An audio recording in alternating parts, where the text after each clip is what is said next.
Apparently I'm live. Good morning, everyone. How are we all today? Hope we're all well. I hope you can hear me. I'm keeping it down a wee bit because Charlie Cat is in my lap. He's just about to get up. That's him. He's off. He's going to his table. Right, we can get on with this then, eh? Charlie was keeping my lap warm for me. So he was. Anyway, good morning, everybody. Let's have a look and see who's in. We've got Doug Coop. We've got Stephen Bankia, Trindale Rimple, Kirsty Falls, Neil McLean, Tina Chalmers, John Baxter, Melanie. Good morning, Melanie. How are you? We've got Stella McLennan, Graham Beanie,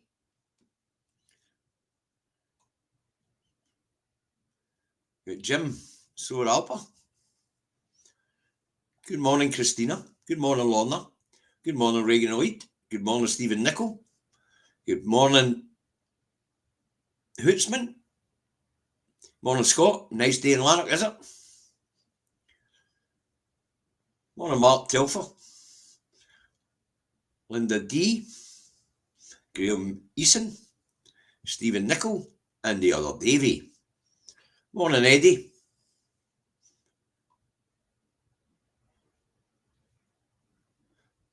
Right, I think we've covered everybody. I see John O'Rourke's there as well. Good morning. Right, let's get this one underway, shall we? It's Indy Truck Davy out the truck and at home in his office in Salisbury, North Lanarkshire, where it is a crisp, cold, clear morning, 3 degrees. Frost's no lifted yet though. Today's high will be 6 degrees and the humidity is at 75%. Wind speed 1 to 3 miles an hour, so not really much at all. And the pollen count, Disney count, it's at 0. Okay, let's get this one underway, shall we? First up this morning, we've got the Lonely Rag the Express, and what's it got for us this morning? Labour and SNP slated for crippling communities over North Sea oil energy stance, an act of national self-harm, says non-entity, Conservative, list MSP for the North East region. And that would be Douglas Lumsden. And if you haven't heard him, that wouldn't surprise me. Achievements in Parliament? Fuck all. Just like the rest of the unionist MPs, MSPs, they're not there to improve the lives of the people of Scotland. They're there to denigrate the people of Scotland. They're there to talk down the country and the nation that is Scotland. And they're there to lick the boots of their imperial masters. So, non-entity, Douglas Lumsden, MSP, you've probably never heard of him. He's achieved fuck all in life. No, he's not even managed to get himself elected. Bemoans the fact that we have to put oil and gas behind us in order to make sure that the grandchildren have a planet to live on. Fuckwit. See, we're off to a good start this morning, eh? As you can probably tell, I'm right in the mood for it this morning. Let's get rid of the Express and next up's the Times. But first we'll get class actions. Super chat up. So Rachel Reeves wants to raise tax on houses that are over 2 million, yet the millionaires are on LBC whining about it right now. That doesn't surprise me, but to be honest with you, class action, we looked at this yesterday. A tax of 4,500 quid and 100,000 homes raising 45 million quid. It's not even going to cover the bar tab to subsidise bar tabs in Westminster. A lot of nonsense. Fucking, if that's their idea of wealth tax, then we're all in trouble. But thanks very much for the support, class action. As you know, it goes to good causes, and I'll start getting it out after tomorrow when YouTube pays us the money that you guys donate. Okay. And so next up's the Times, so let's see what nonsense it's got for us this morning. Reeves tells Labour MPs to unite for her budget. It would appear that Rachel's frightened that her own MPs might vote her budget down. That's interesting, to say the least. And I mean the fucking least. Next up, we'll get the Daily Fail. And what's it Talking Scotland doing for the day? Shall we find out? Oh well, it's no its own Reeves again. Now Reeves hits prudent savers as she prepares 15 billion welfare splurge. Chancellor to slash the annual cash ISAs from 20,000 to 12. Well, let's put it this way, folks. I can't really say much about savings because I have a fair bit of it myself locked up in pensions. But the truth of it is, the more we lock away, the less there is in the economy. When you're our age, it's prudent to save a few quid for your retirement. And they tell us when we were young, we should be investing. And well, to be fair, we did. We all took out pensions and things like that. Boat hoosies, that sort of thing. But to drop the amount that you can save tax-free a year, fair enough. People have got to get their heads wrapped around this. If you want decent public services, then you're going to have to pay tax. And it's the way these people set it up so that you guys hate tax. As she prepares 15 billion welfare splurge. Let me translate that into what it actually should say. Chancellor to invest in people. That's what it should say. Chancellor to invest in people. It's not a welfare splurge. It's an attempt, hopefully, to raise people out of fucking poverty. Now, I'm no fan of the Labour Party. As far as I'm concerned, they're the people who created the situation that we find ourselves in, with such massive wealth inequality. But I'm not opposed to the Chancellor spending on the people. After all, they've spent 30 fucking odd years taking it off us. There's 4.5 million people. 9 million people in poverty, 4.5 million adults. And abject poverty. So no. And people, this nonsense in the papers making us all hate the idea of paying tax. This needs to be battled with. Tax is a good thing. Right, doing with that nonsense. Next up, we'll get the eye. What's the eye got for us today?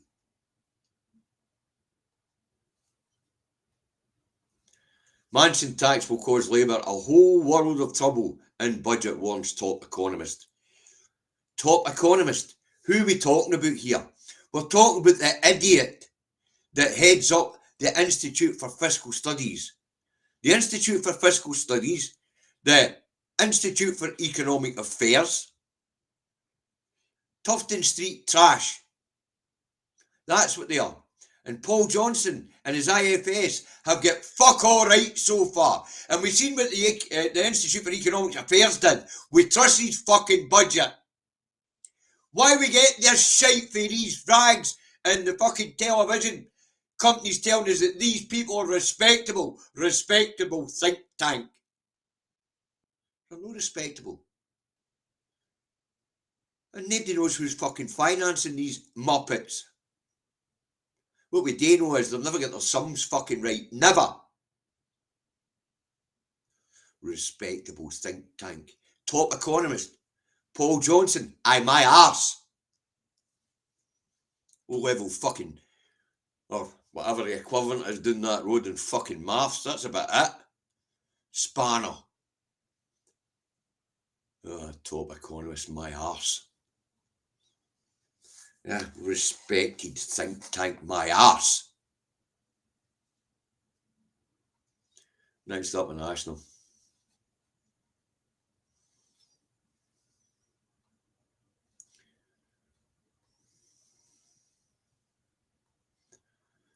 Warning over 1.2 billion benefit crackdown. Expert says fraud not the reason for rise in numbers of claimants.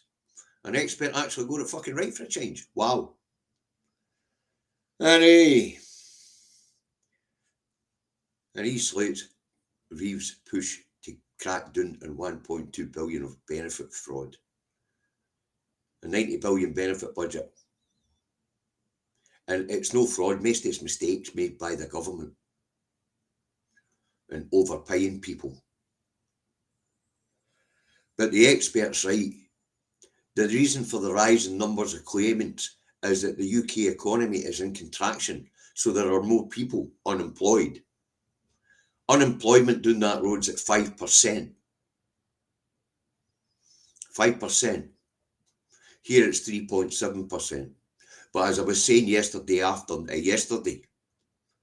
if you're going to invest anywhere on these islands at this point in time, you're going to pick the place with the best educated, healthiest and happiest people. And that ain't fucking England. So our unemployment is less. Because if you're going to invest in the UK, you're going to go to Scotland, where you're going to get a better educated, healthier and happy population.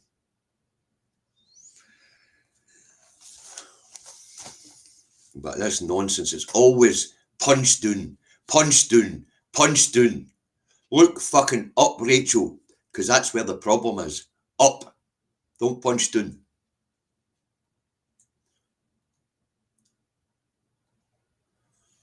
Right. Next up, we'll get their answered, and we don't put their answered up. And it's the Daily Answers go, abuse survivors showdown with Swinney. Grooming gang probe plea.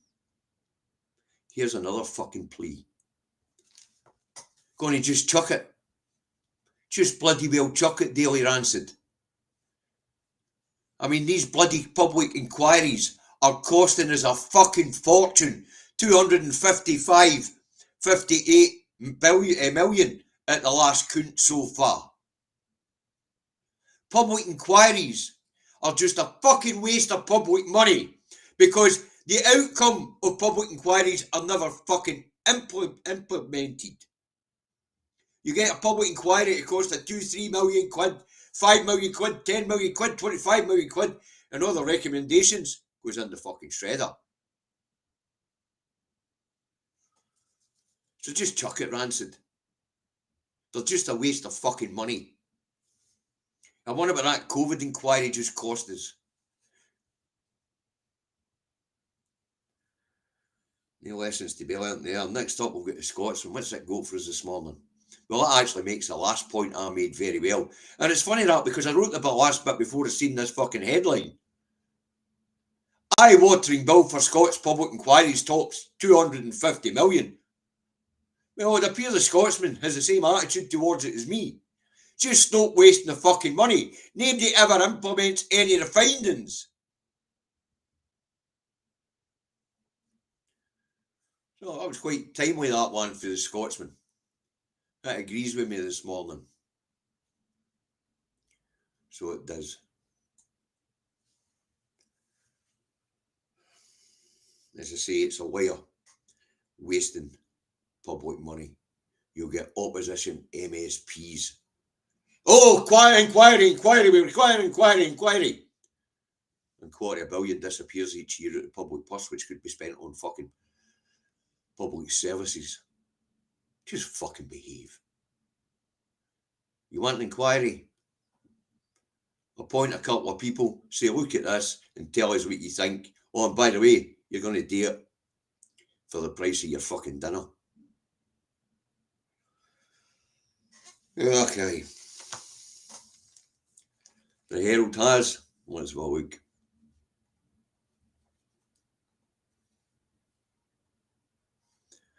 Rural sites isolation warning on digital black spots. Calls for connectivity, better connectivity. Guess where the call's been made, but guess. That's right, they're calling on the Scottish Government to sort out a Westminster problem.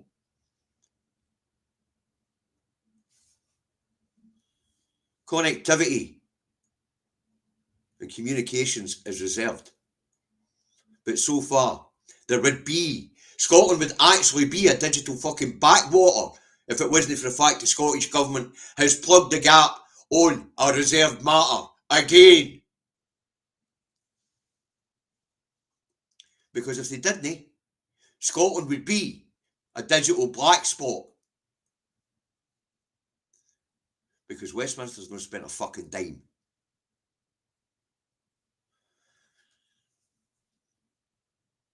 $192 million, thanks, Alistair. Was that what the COVID inquiries cost so far? Eye-watering. Absolutely eye-watering waste of public cash. They should have appointed a panel of top clinicians at the end of it and said, look at this and come back and tell us what you think we've done wrong. No need for judge-led fucking shite and 100 million people showing up to tell sob stories.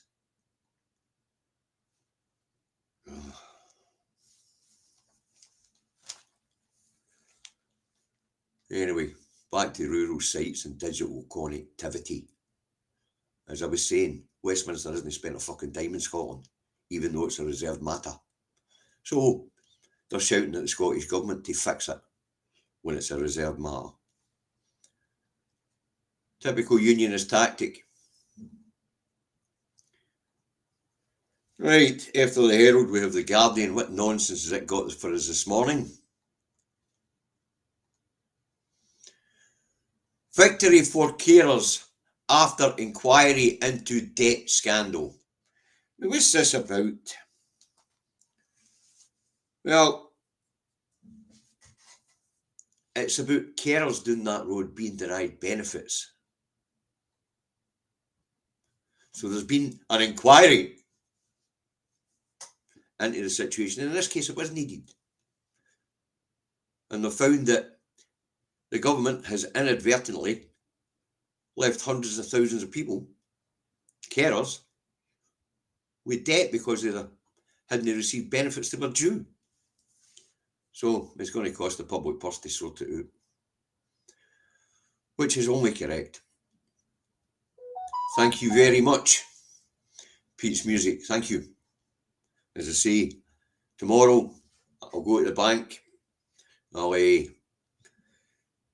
a statement. And when Google's paid us, which is normally tomorrow, 26th each month, I'll start getting it out. I know 2 of the 3 charities it's gone to already. So we'll get on to that and get it out the door. Right. So, victory for carers. Okay.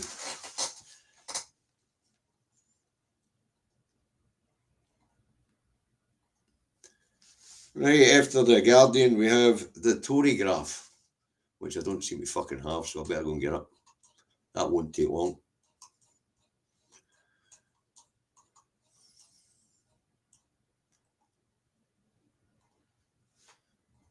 Right, let's get Tory graph up.